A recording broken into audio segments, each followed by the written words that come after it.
Apple harvest in Santa Cruz Pajaro Valley generally takes place between mid-August and November. But to truly test whether the apple is ripe or not, operations manager Brett Hansen conducts a very simple test. Ultimately, what we want to do is just go ahead and take a bite and take that taste. And that's ready to go. The town of Watsonville is one of California's largest producers of apples. More than a dozen varieties are grown here. How many apples are you guys picking? It's not about how many apples we're picking today, it's about how many apples we're processing a day. How many is that? 5 million. About 95% of all apples picked in this area are going to one company, who's known for making one thing. Before we produced this product, nobody was making sparkling apple cider. We're the biggest producer of sparkling apple cider in the world.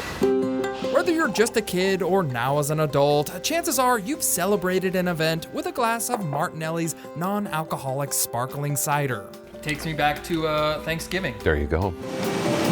For over 150 years, Martinelli has been producing apple juice and apple juice products, and it all starts with Pajaro Valley apples. This is extremely colorful, look at this. Yeah, well, we were talking about our apples. This is what makes Martinelli's unique. We have at least 7 different varieties of apples coming down this trim line.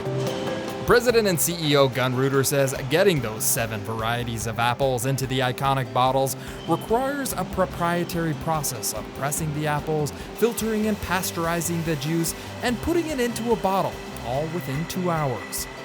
How many bottles are you producing every day here?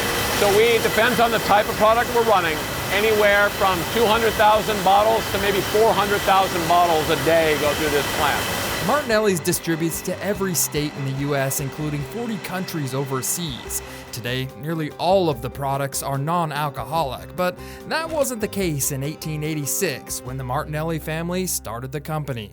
Our founder, Stephen, came over, figured out, wow, we've got all these apples. Let's start making, at that time, hard cider. The Martinellis were Swiss immigrants who came to California during the gold rush, but struck it rich, quenching the thirsty palates of early settlers who didn't have safe drinking water. Hard cider. Yeah, that was kind of the Gatorade of its day in a way, that was what you could drink safely. Because the alcohol in hard cider killed bacteria, most people, including kids, drank it on a daily basis. That is, until Prohibition in the 1920s. When Prohibition hit, we were able to apply pasteurization and start making non-alcoholic products. Martinelli's apple juice became so popular that even after Prohibition, people bought more juice than hard cider. We needed the space to expand our production to service the demand on the non-alcoholic side, so since the 70s, we didn't produce hard cider.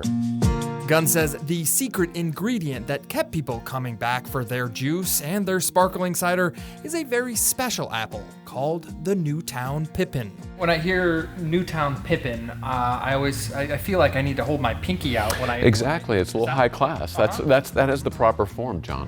The iconic bottles also helped build the company's brand. In the early 1900s, they would promote the juice by stacking the bottles in tall pyramids or putting extra large bottles on the back of delivery trucks. Gunn says that the bottles were so important that when there was a bottle cap shortage during World War II, the Martinellis used recycled Coke bottle caps. Collect all the bottle caps, pound those bottle caps and recycle them and put them on Martinelli's sparkling juice so we could survive World War II. In honor of Martinelli's rich history, the company is bringing back a lineup of hard ciders, including one of the original recipes from 1868. And of course, they'll be using apples from the Pajaro Valley. From Martinelli's in Watsonville, I'm John Bartell. Hope to see you on the Backroads.